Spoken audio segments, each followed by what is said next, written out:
Welcome back to my channel. आज हम start करने जा रहे हैं अपना new topic revaluation account. Revaluation account simple जैसे हम 11th में पढ़ते थे लेजर अकाउंट की तरह वैसे ही दिखता है, पर्टिकुलर डेबिट पर्टिकुलर क्रेडिट। ठीक है, तो ये आपका रिवैल्यूएशन अकाउंट है। इसमें सब ये जो हमारा रिवैल्यूएशन अकाउंट है ये इसका जो नेचर है ना प्रॉफिट एंड लॉस अकाउंट की तरह है। और प्रॉफिट एंड लॉस का नेचर कैसा होता था, इसका होता है ना नॉमिनल अकाउंट। तो क्वेश्चन आ भी आता है कि किस टाइप का अकाउंट है। ये अकाउंट है नॉमिनल अकाउंट। और नॉमिनल अकाउंट का अगर रूल आपको याद है तो एक बार सोचिए जरा, मेरे बताने से पहले जरा सोच लीजिए क्या रूल है। देखिए नॉमिनल अकाउंट का रूल क्या था, debit all expenses and losses, यही था। अब तो याद आ गया होगा। And credit all income and gain, यही रूल था।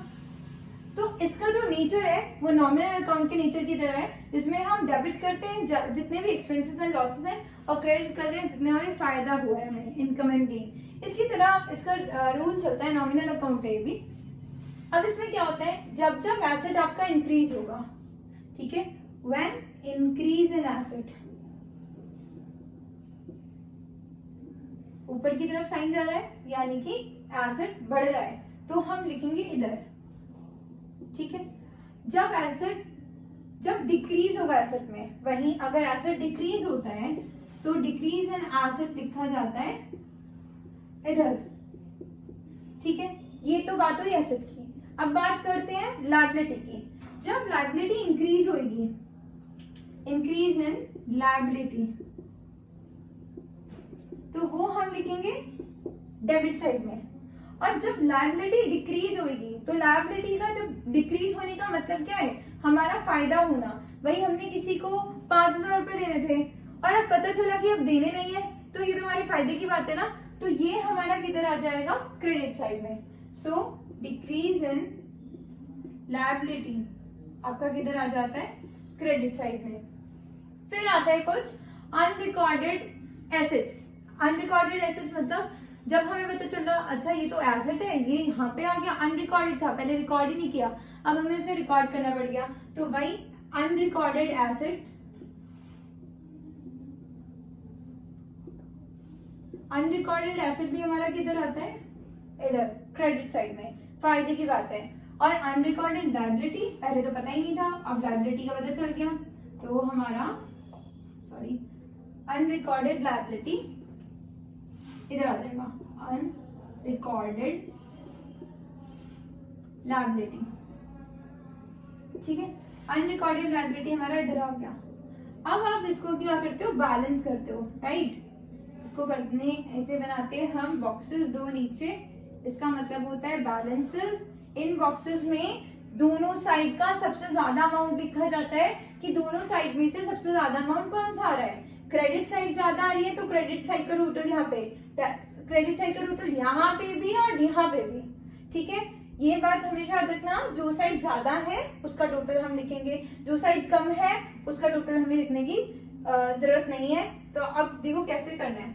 अगर क्रेडिट साइड का टोटल ज्यादा आता है, सपोज क्रेडिट साइड फायदे वाली साइड है, इसका टोटल ज्यादा आया, तो हम यहाँ पे क्या लिख देंगे, हमें क्या हो जाएगा, प्रॉफिट। और ये प्रॉफिट ट्रांसफर होगा, profit transferred in capital accounts. Capital accounts मतलब पार्टनर्स के अकाउंट में बांट देते हैं, जैसे ए और बी पार्टनर है ना, उनके अकाउंट में चला जाएगा। A's capital account and B's capital account. अगर कोई हमारे पार्टनर है उनके कैपिटल अकाउंट में चला जाएगा। और जो प्रॉफिट होगा वो किस रेशो में डिस्ट्रीब्यूट होगा बेटा, हमेशा ध्यान रखना, ओल्ड रेशो में। प्रॉफिट या लॉस, जब भी रिवैल्यूएशन अकाउंट में प्रॉफिट या लॉस होगा आपको, तो वो किस रेशो में डिस्ट्रीब्यूट होगा, ओल्ड रेशो में। ठीक है, लॉस होएगा। अब सपोज इसको छोड़ दो अभी कि इधर साइड का टोटल ज्यादा आ जाता है। चलो हमारा इधर साइड का टोटल ज्यादा आ गया, हमने यहाँ पे लिख लिया, तो यहाँ पे क्या हो जाएगा, लॉस। ठीक है, ऑब्वियसली खर्चों का साइड ज्यादा है और इनकम्स का कम है या प्रॉफिट्स का कम है, तो क्या हुआ, लॉस हुआ। तो लॉस ट्रांसफर टू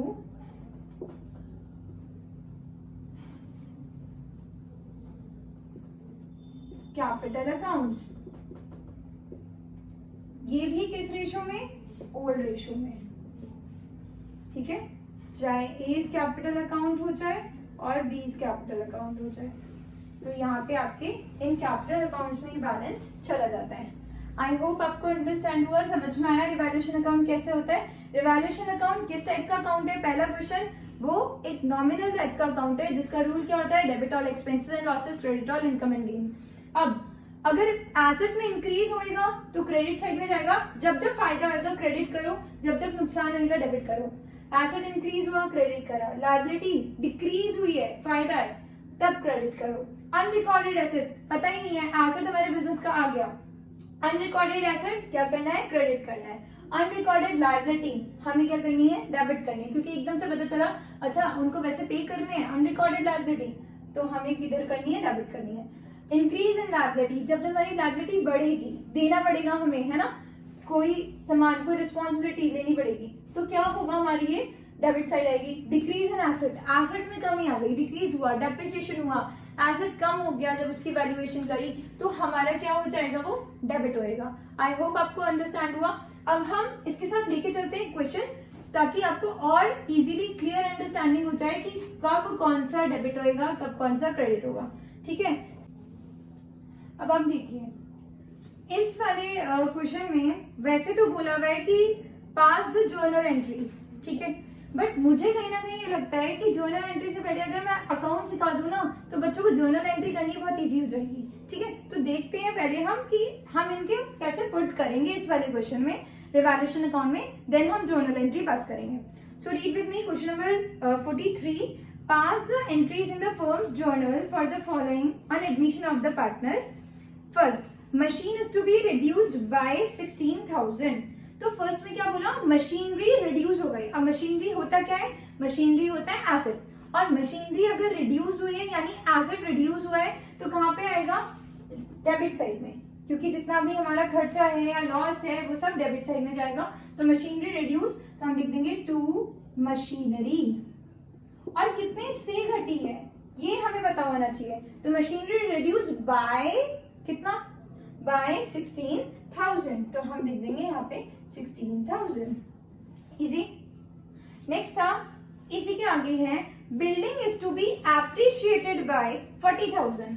डेप्रिशिएटेड होता है कम होना, fall in the value of asset, appreciated मतलब increase in the value of asset, ठीक है।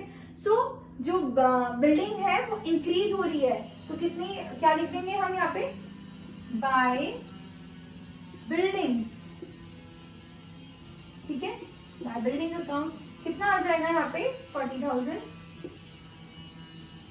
ठीक है। आई होप समझ में आ रहा है। तो सेकंड पे आते हैं, a provision be created for doubtful debts 5% of debtor amounting to 80,000। हमें बोला 80,000 डेटर्स है हमारे पास, 80,000 का 5% हमें क्या करना है, प्रोविजन बनाना है। कितना आया, 8 5 40, 4,000 का प्रोविजन फॉर डाउटफुल डेट्स हम बनाएंगे, ठीक है।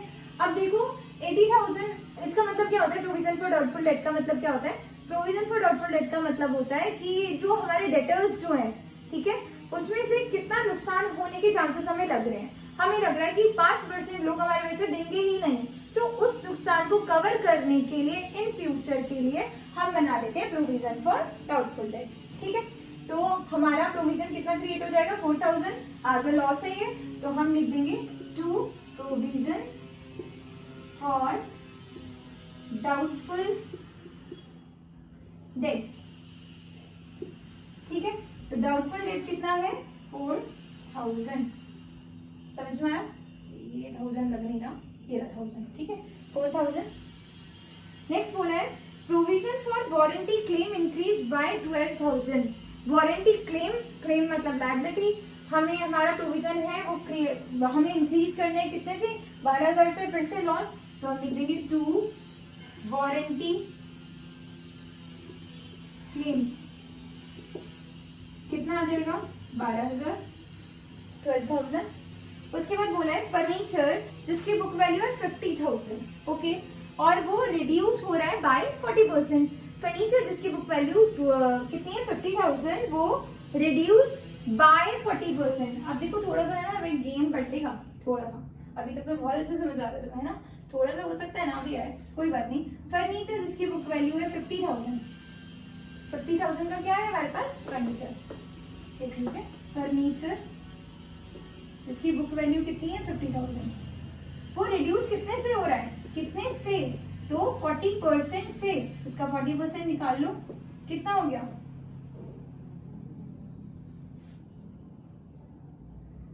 सॉरी मैंने ज्यादा काट दिया था। ठीक है, तो ये हो गया 20,000, यानी कि फर्नीचर जो है वो 20,000 से कम हो रहा है। तो जब जब कम होएगा तो क्या लिखेंगे? टू फर्नीचर कितना? 20,000। अब इन्होंने बोला नेक्स्ट वाले में, फर्नीचर जिसकी book value 50,000 reduce to 40%। Reduce, यहाँ पे बोला था रिड्यूस बाय, यहाँ पे बाय वर्ड बोला गया था तो हमने डायरेक्ट निकाल दिया कि 20,000 से कम हुआ। अब इन्होंने बोला फर्नीचर जिसकी बुक वैल्यू है 50,000, ये कम हो रहा है, 50,000 का जो फर्नीचर है वो कम हो रहा है 40%, नहीं रिड्यूस हो रहा है तब 40% तक। इसका 40% निकाला हमने तो आया 20,000। इसका मतलब ये है कि फर्नीचर 50,000 का था और अब हो गया 20,000 का। सो यहाँ पे मार्जिन कितना है, डिफरेंस कितना है? 30,000 का डिफरेंस है। 50 माइनस 20 इज 30,000। तो हमारा जो फर्नीचर रिड्यूस हो रहा है वो 30,000 से हो रहा है। तो टू फर्नीचर कितना आ जाएगा? 30,000। अब बैलेंस करना है बस हमें, तो इन सब का टोटल कितना हो गया? 16 4 20 20 32 32 20 52 52 और 30 82 82,000। अब मैंने बताया था आपको जब डेबिट साइड बड़ी हो और क्रेडिट साइड छोटी हो तो क्या हो जाते हैं हमें? लॉस। तो लॉस हो गया हमारे, लॉस ऑन रिवैल्यूएशन कितना हो गया? लॉस 82 में से 42 गया, 42,000 का लॉस हो गया है हमें। ठीक है, तो अभी कोई पार्टनर्स का नाम नहीं दिया हुआ तो हम लॉस भी डिस्ट्रीब्यूट नहीं करेंगे। अब बात करते हैं जर्नल एंट्री की। तो जर्नल एंट्री कितनी इजी है, अब देखो आप जर्नल एंट्री कैसे होती है इसमें फटाफट। अगर आप चाहते हो तो मैं एक बार रिकैप कर देती हूँ उसका कैसे करा। मशीनरी इज रिड्यूस बाय 16,000, तो हमने मशीनरी को डेबिट साइड लिखा क्योंकि जब जब डिक्रीज होएगा एसेट में तो डेबिट साइड जाएगा। प्रोविजन फॉर डाउटफुल डेट बनाना था हमें 80% ऑन डेटर्स, 80% में 5% का प्रोविजन बना लिया। वारंटी क्लेम्स की बात करी थी, वारंटी क्लेम इंक्रीज हो रहा है, क्लेम मतलब लायबिलिटी पे करना है हमें, तो 12,000 की लायबिलिटी इंक्रीज करनी थी। फर्नीचर की वैल्यू क्या हुई थी? फर्नीचर 40% से कम हुआ था, बाय 40% कम कर दिया तो बाय 40% कर दिया। और यहाँ पे 40% तक लेके आओ तो बाय को कितने बाय से कम हुआ, मतलब कितने से कम हुआ? तो 50,000 का फर्नीचर था, 20,000 का रह गया है, तो कमी कितने की हुई है हमारे पास? 30,000 की। तो हमने यहाँ पे 30,000 ले लिया। फिर हमारे यहाँ पे क्या आया था? लॉस आया था। बिल्डिंग मतलब डेबिट साइड ज्यादा बड़ी थी तो हमने बॉक्सेस में डेबिट साइड लिखते हैं, और क्रेडिट साइड छोटी है तो हमने ये लिखा। ठीक है, तो अब हम जर्नल एंट्री पे देखते हैं जर्नल एंट्री किस तरह से होती है। फॉर्मेट प्लीज अब जर्नल एंट्री का बनाइएगा, बट मैं ऐसे लिख रही हूँ देखो। तो रिवैल्यूएशन अकाउंट कब कब डेबिट हो रहा है, किस किस की वजह से, वो हम लिख देंगे। तो फर्स्ट वाले पॉइंट में रिवैल्यूएशन डेबिट हो रहा है मशीनरी की वजह से, तो हम लिखते हैं revaluation account debit to machinery. ठीक है, कितना? 16,000 और 16,000। सेकेंड पॉइंट है revaluation account debit to provision for doubtful debt. नहीं, हमारा इसी वाले फर्स्ट वाले ही पॉइंट में बिल्डिंग भी था, तो रिवैल्यूएशन अकाउंट उसमें क्रेडिट हुआ था, तो रिवैल्यूएशन अकाउंट, तो यहाँ पे building account, revaluation account credit है, बिल्ड तो यानी डेबिट कौन है? Building account. Building account debit to revaluation account. ठीक है, तो कितना है यहाँ पे? 40,000। उसके बाद उन्होंने बोला है सेकेंड वाले पॉइंट में यही प्रोविजन फॉर डाउटफुल डेट, तो रिवैल्यूएशन अकाउंट फिर डेबिट, तो किसकी वजह से? प्रोविजन फॉर डाउटफुल डेट, तो revaluation account debit to provision for doubtful debt. कितना आ जाएगा यहाँ पे? 4,000। ठीक है, थर्ड पॉइंट है आपका फर्नीचर। फर्नीचर रिड्यूस हो रहा है, सॉरी वारंटी क्लेम्स भी है, तो वारंटी क्लेम्स में लिख दो revolution account debit to warranty claims, कितना आ जाएगा 12,000। उसके बाद आ गया फर्नीचर, फिर revolution account debit to furniture, फिर revolution account debit to furniture 30,000। ठीक है, इसी तरह से इनकी जर्नल एंट्रीज होंगी। तो अब आप 2-3 जर्नल एंट्री 1, 2, बस ये 2 जर्नल एंट्री मैंने आपके लिए जोड़ी है। आप अपनी कॉपी में खुद ही लिख के बताइए और मुझे कमेंट में लिख के बताइए कि क्या इसकी जर्नल एंट्री होगी। आई होप आपको ये वीडियो अच्छी लगी हो। Please don't forget to like, share and subscribe my channel. Bye bye, take care.